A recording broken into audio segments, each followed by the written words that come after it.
Hello and welcome to Road to Tokyo. I'm Tracy Holmes. Basketballer Paddy Mills is one of Australia's most recognisable athletes on the international stage.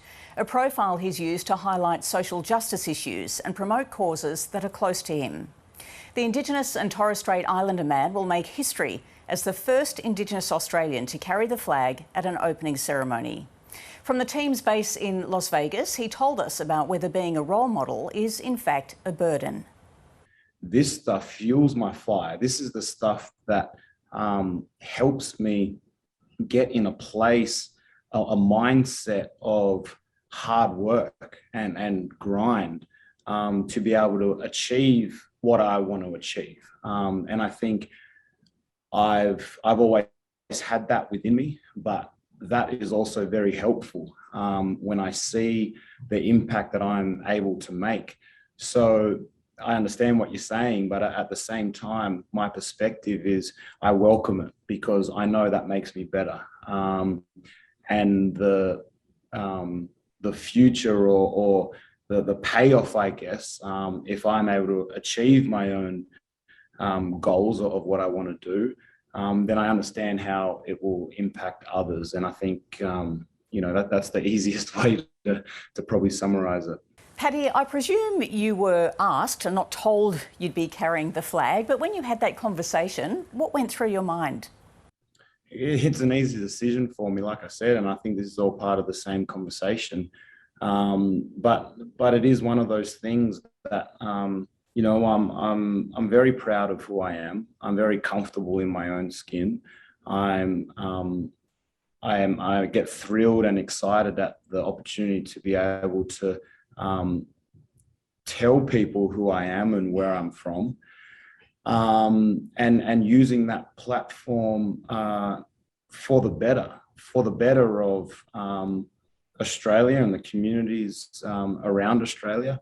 And I look at it as a little bit of a classroom situation, right? And being able to continue to educate. So it's an easy one, I think. I think at the end of the day, I imagine little boys and little girls, whether they're at home or whether they're in the classroom or at school, and I can picture them and what they might feel or react when they see someone like me being a representative of them. And at the end of the day, that's what it's all about, right? Having,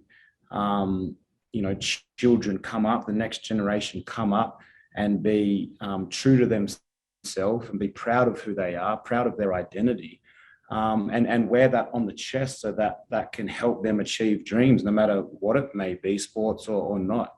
And I think at the end of the day, that's what this is all about. You've said before that when you started to learn about your parents' history and your mother being part of the stolen generations, that it helped you find your strength. Can you talk us through that?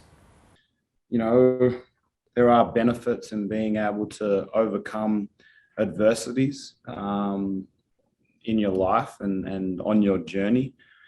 And I think, I think there might be something wrong if someone goes through their entire life on a silver platter and has everything handed to them. I think there's benefits in being able to, really grind and work hard for something that you desperately want and want to achieve. So I think this was part of my upbringing, right?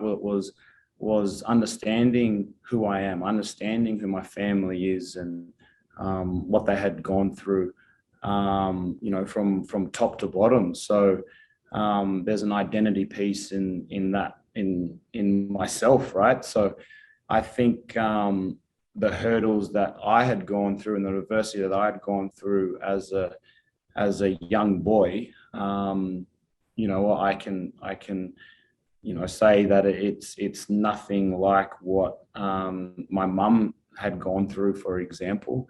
But it was adversity, and it did shape me to who I am today.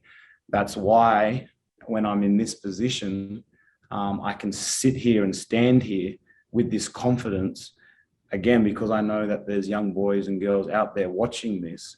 And that's a message for them to stand with confidence and stand with your chest high, and deliver your identity and deliver the proudness of who you are, because it starts there and then everything else will fall into place. But I'll always talk about identity, no matter what your background is, because I really think that's the core value of who you are. And when you can connect with that, and understand that on a daily basis, then all the chips lay where they lay after it. Well, you're a performer as an athlete, but there's not going to be any crowds at the Games. So how unique is this experience going to be? On behalf of the entire team, it is going to be tough, and it is going to be different. It's something that athletes aren't completely used to, but at the end of the day, it's just another hurdle. It's just another bump in the road and adversity that athletes usually deal with on almost a daily basis. Speaking specifically on our team, and having a number of NBA guys on our team, we have sampled a little bit of this throughout our season last year and the year before, of not having any crowds.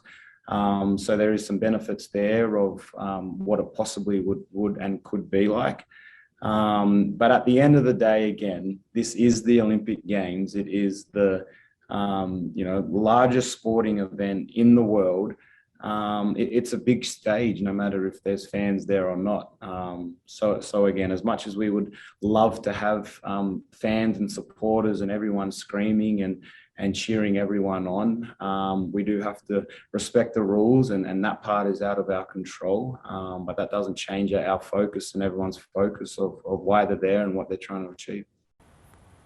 Paddy, Paris is only 3 years away. Do you think you'll be around for your 5th Olympic Games? Yeah, I think my head is so, it's fair to say my head is definitely buried in the sand here, and what we're trying to achieve, that the future of my own career is, we'll cross that bridge when we get to it, because there's a lot of hard work. There's been a lot of ups and downs just to get to this point, right, over the 3 already Olympics and World Cups and NBA career as well.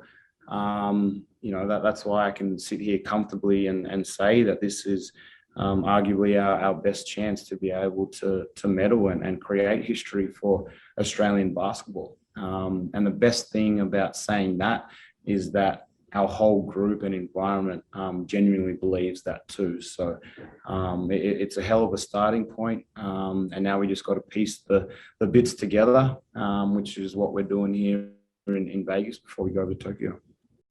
The Australian women's water polo team is in Cairns, acclimatising to the warmer conditions ahead of Tokyo.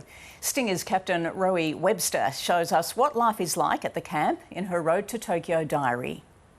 Hi guys, Rowie Webster here, captain of the Aussie Stingers. We're here in Cairns at our last staging camp before the Tokyo Olympics. These are our beautiful pool facilities. We're on that plane next Saturday, so follow our journey. One of my favourite times of the day is mealtime. So today I'm cooking some baked eggs, which is a really good nutritional meal after a 2-hour pool session. So I'll show you what we're doing. This is the finished product of the baked eggs, and then we just throw some greens on the side, and delicious. We're here for the second session of the day. This was 2 of 3, so we've just done pool. Now we're going to have a good lift. Let's get to it.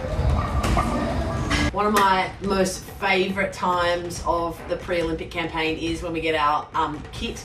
So we've got our limited edition Olympic volleys. They all say Tokyo 2020, like so special, 2 pairs. We've got our sportscraft opening ceremony uniform. We've got some stuff from Jockey, like some briefs, some undies, love that. We've got our ASICS kit with obviously the Indigenous print on it, which is just spectacular. We've got our Speedo robes, so we're just thrilled. Our suits, like we are just so spoiled, and we love this time of year. So thank you to everyone that gets behind us and sponsors us. Hey chicks, last session for the week. How are we feeling? Fabulous.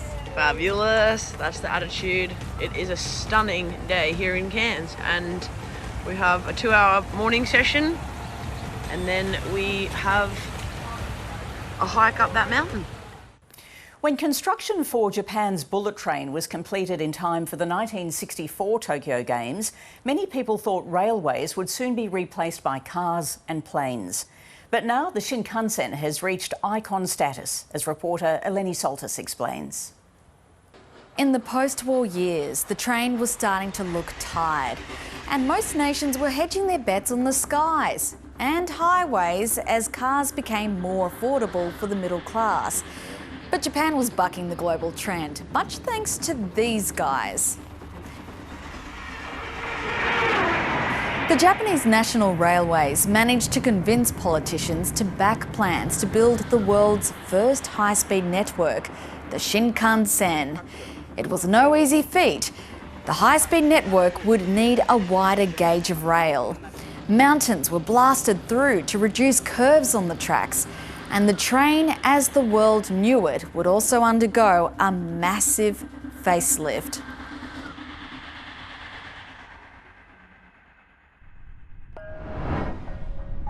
There would be no locomotive. Instead, the Shinkansen would be powered by electric multiple units, evenly distributed throughout the carriages to achieve fast acceleration.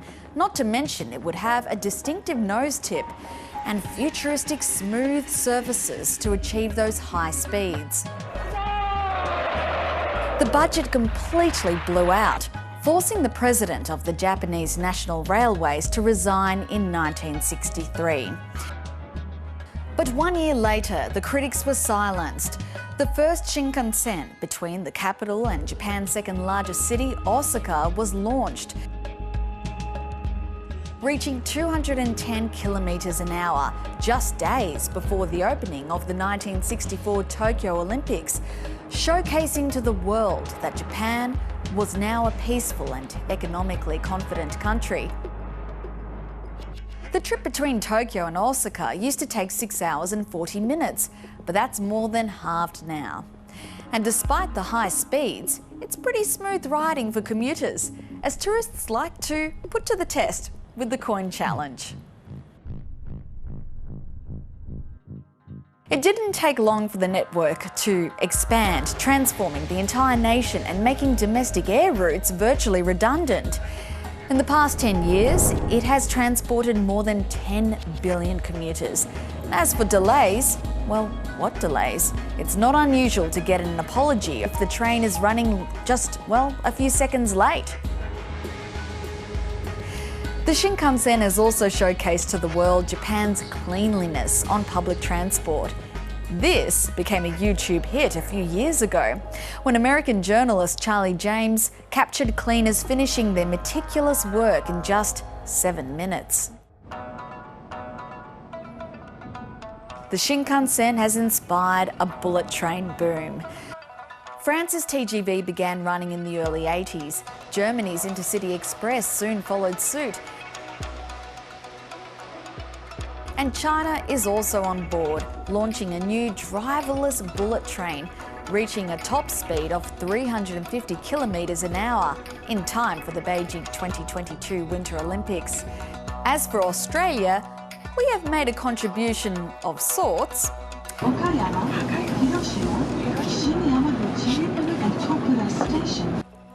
The voice of the Tokaido line between Tokyo and Osaka is Australian Donna Burke.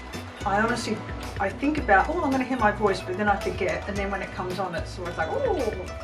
But as for building a high-speed network, I rather like the idea of a very fast train. Australia has confined countless feasibility studies to the shelves.